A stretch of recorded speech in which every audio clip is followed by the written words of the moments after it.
Hello, my name's Harry, and this is my mate Fred, and we just come to give us our sympathies. We, Fred, yeah. Oh, really? Yeah, well, Bones was a good mate of ours, wasn't he, Fred? And we thought we'd just come and give us our sympathies, didn't we, Fred? Yeah. So how did you actually know my husband? Well, we done business, didn't we? I mean, he was our financier, never short of a quid, and always there with a few bob when you needed it. Mind you, his interest rates was a bit high, and didn't much like his bag man who done his collections. Nasty bit of work in. What was his name? Kevin, was he? Not going to be here today, is he? I don't see him anywhere, isn't he? No, it looks like we're okay there, Fred. No, surely you're in the wrong place. This has nothing to do with the character named Bones. This is the viewing of my dear, dead, departed husband, Herbert B. Scully. Yeah, that's right. Bones to his mates, like me and Fred here. And now, there he is, in that coffin, looking nice, but obviously dead as a maggot. So we'll just go and make our last farewells to our old mate. Come on, Fred. Who are always topping those people, man? And what about this place here? Look. Oh, God, we knew he wasn't short of a quid, but he must have been rich. We could do all right with this, Fred, if we play our cards right. So you let me do all the talking, and you shut up, Fred. It's only a rumour, you know. I don't think anyone's actually seen the woman. One wonders what type of woman she is.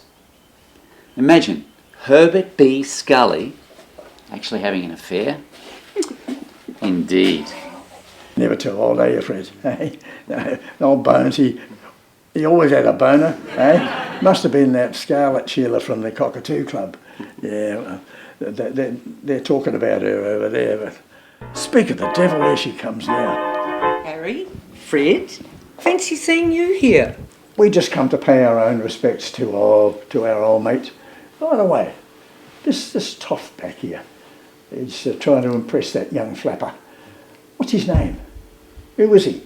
That's Bones' stepson. Bones' wife Frances was an unmarried mother with a young child when Bones married her after his first wife died. His name's Andrew, and he's all grown up now and chasing every piece of skirt that he can get his eyes on, and doing it on Daddy's money. He's always down at the Cockatoo Club chasing all the working girls around and acting like he's the one that owns the place. I keep telling the girls he's a nobody, but they think they'll get sacked if they're not nice to him. One wonders what he's going to do when Bones is dead. Yeah, well, we was worried about that too. We was wondering where our next quid was going to come from now that old Bones is gone. You won't have to worry about that. I'm certain that Bones would have left everything to me in his will. After all, I was both his mistress and his business partner, so it's business as usual. You will just have to deal with me from now on. You know, there's still a lot of unanswered questions about my stepfather. For example, he made it quite clear to everyone that I wasn't his son. Really. And that hurt.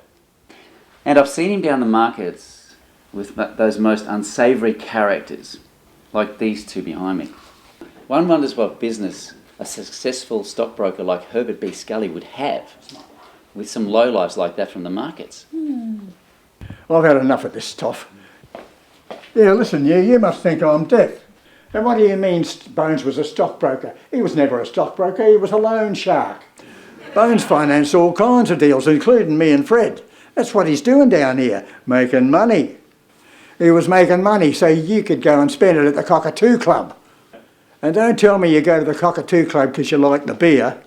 We all know what you want down there, don't we, Fred? Well, nudge, wink, wink, say no more. Hey? Well, I never. Oh yes, you did, and often. Good on you, Harry. I never thought you had it in you. Hello, I'm Charlotte, Mr. Scully's granddaughter. I don't know you. Did you know my granddad? Oh yes, dear. We were very good friends. One might say we were intimate friends. My granddad was my friend too, and used to show me how to play games like cards. Did you play games with granddad too? Oh yes, we had all kinds of fun and games in our lives. So, apart from me, you might be one of granddad's closest friends? Yes. In fact, I would be very surprised if I wasn't mentioned in the will. I think it's all very sad. They say he choked on a chicken bone. I was with him when he died, and he definitely did not choke on a chicken bone. I think he just overexerted himself and his heart gave out. Choked. I never choked on anything in my life. Not even $1 million stock market trades. Granddad? Hello, Petal. What are all these freeloaders doing in my parlour? Granddad, you died. Diet? Don't be silly, girl.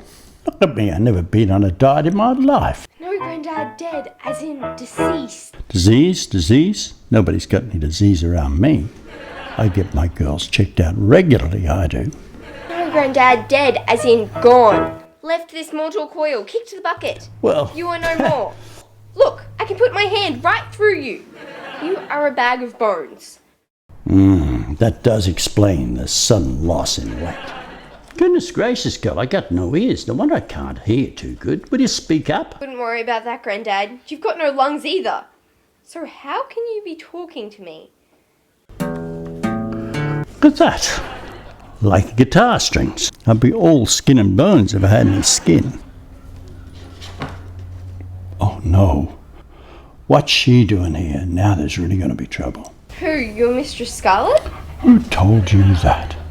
She did. Who? Your Mistress Scarlet told me all about how you and her are partners at the Cockatoo Club and how you died. What right has she got to tell a young, innocent girl all sorts of things like that? Well, she didn't actually tell me all that. I figured out most of it for myself. But I am right, aren't I? Yeah, I guess so. Don't you lie to me, you old stack of bones. I will pull you bone from bone and throw you back in that coffin. Well, I have to admit I've been a partner in more ways than one, haven't I?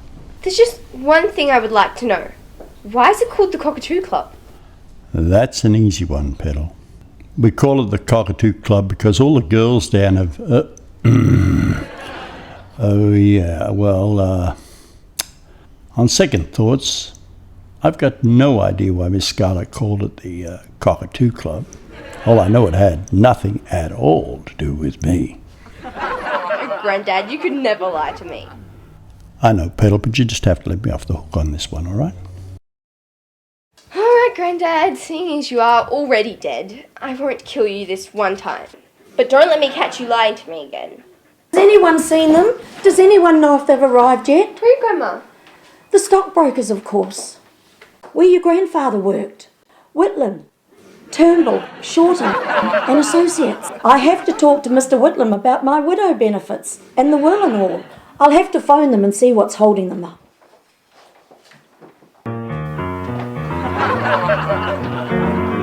Hey, Harry. Okay, kid. Look, where's Bones' mate? I've got to drop off. He wasn't at a club. If I don't get smarty to him, he's going to kill me. Not this time, Kev. Over there. Jeepers. They say Herbert hasn't worked for the firm for years and that he embezzled the company before he left. Bloody lies, it was that Shorten who stole the money. Is that right, Granddad? Yep, I left that bunch of con man and stuffed shirts in my dust years ago, as soon as they accused me of embezzlement. Who are you talking to, Charlotte? Poor child. It's all too much for her. No wonder.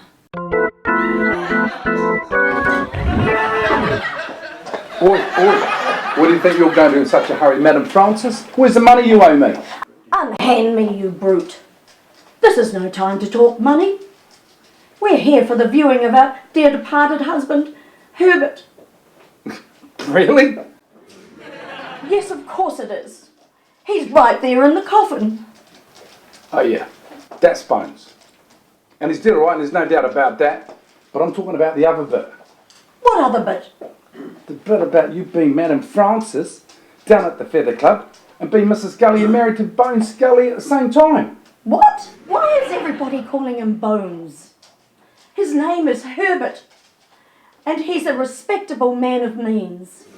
Are you trying to tell me, Madam Francis, that Bones, excuse me, madam, I meant Herbert Scully, is actually your husband? Yes, of course he is. We've been married for 10 years. What's so strange about that? Well, I always thought that Bones, as Mrs., was Scarlet. Over there. even though we knew he wasn't even really married to her. No, you people have got it all wrong. I have no idea who this Bones is. My husband was Herbert B. Scully. Crikey, what a mess. It'll get worse before it'll get better. Look, Mrs. Scully, you can call them Bones, Herbert, Mr. Scully. I don't give a rat's ass, okay? You still owe me money, and if you don't pay, your husband Herbert's going to kill me. How are you going to kill Kevin when you're already dead, Grandad? Shush, Charlie, not too loud. Kev's not the sharpest tool in the shed, and I just want to see if he can get the money out of it. What do you mean I owe Herbert money? You are just the bagman for the Feather Club financiers. Don't give him a fancy name. You can give him all the names you like, but what do you think your financier is? Well, let me tell you. You might live in this fancy place and be all married to none other than Herbert B. Scully himself, but you still have the same old loan shark as the rest of them out there. Bones Scully. And Mr. Scully, he's entrusted me with extracting payment. You know what I mean? Payment. By whatever means necessary, otherwise he will kill me, and I don't plan to be dead yet, alright? So, Madam Francis, where's the money? So what's all the fuss about, Grandpa? And why does Kevin call Grandma Francis Madam? Well, I was going to tell you about it one day when he got a bit older, but I just didn't plan on dying so soon. Miss Scarlett and Grandma Francis work for me, unbeknownst to each other. Come on, old man. Tell me something I don't know. Even all muscles and no-brains Kevin can figure that bit out. Okay, Petal, I can never pull the wool over your eyes, so I'd better tell you the whole story. That's better, and don't leave anything out. You see, Petal, remember your real granny, who died when you were little? Well, she was my only true love. She was a belly dancer when I first met her. A ballerina? No, silly, not a ballet dancer. A belly dancer.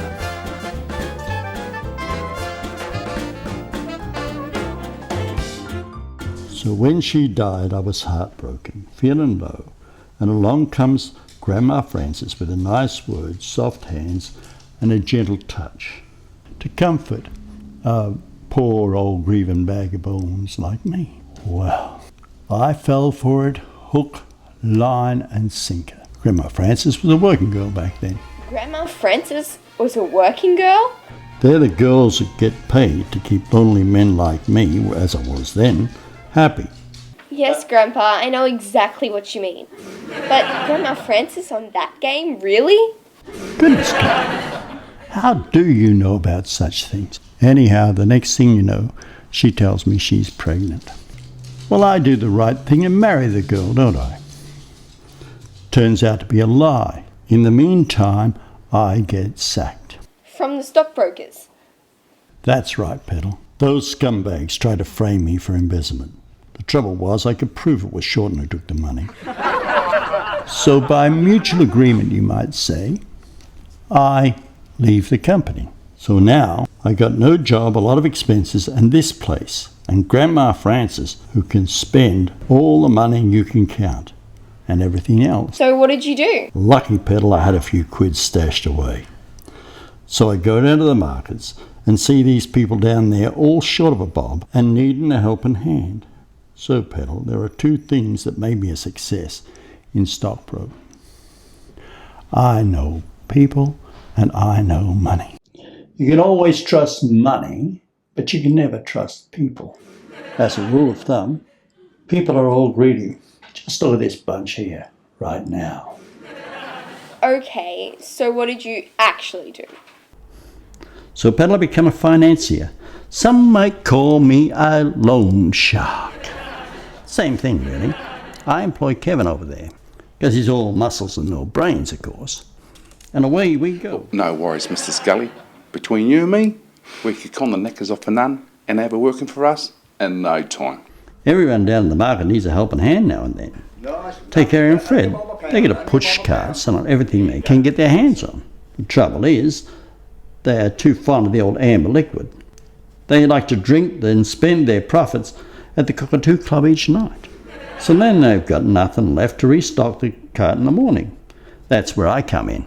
I lend them the money each morning and make sure Kev is there at the end of the day to collect the cash, plus a small fee and interest, of course. before they have a chance to go to the Cockatoo Club and spend it all.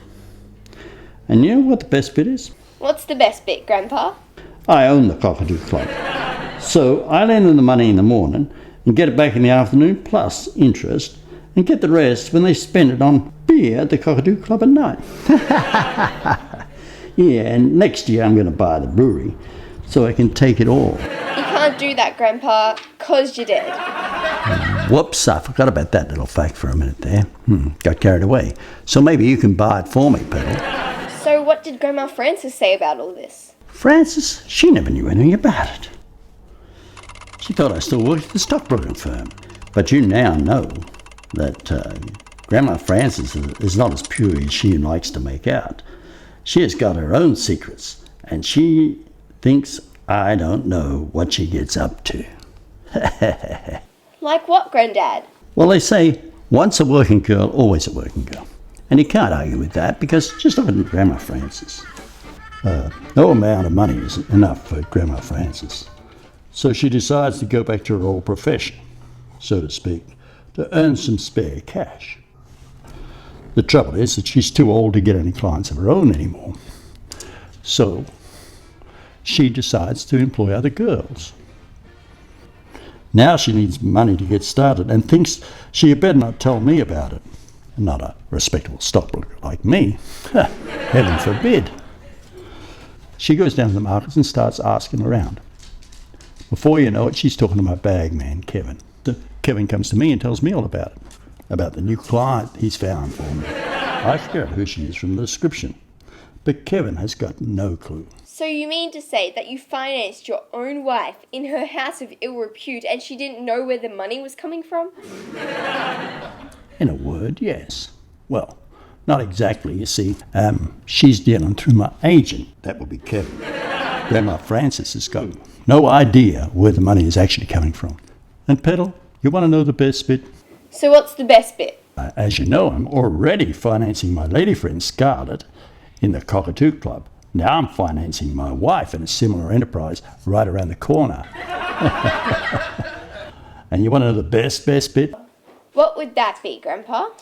When Grandma Frances comes to me at the end of each week for her housekeeping money, her expenses, so she calls them, and her allowances, I just give her just a small portion of the money that her establishment has already paid me in interest and management fees. Oh, Grandpa, you are so bad. I know, Petal, but it's fun. And you want to know the best bit of all the best bits? What would that be, Grandpa? It's all yours now, Petal. I left it all to you and Frank the dog in the will. Under my head you'll find a copy of the will, and the lawyers will be here tomorrow to read it to all these freeloaders. There's no excuse. I want my money.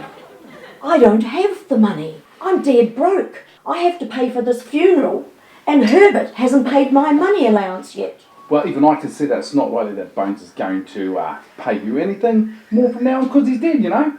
And being broke is no excuse. Others had paid. Look, everybody else has paid their money, see? I paid you too, and now Bones is dead, I don't owe you a thing. Yeah, Kevin. Give us our money back. Who said you could keep it? Actually, it should be all my money. I'm the grieving widow after all. No, Francis, that's my money. Yes, it's Grandad's money. Hey, Frankie. Oh, Frank, get them away.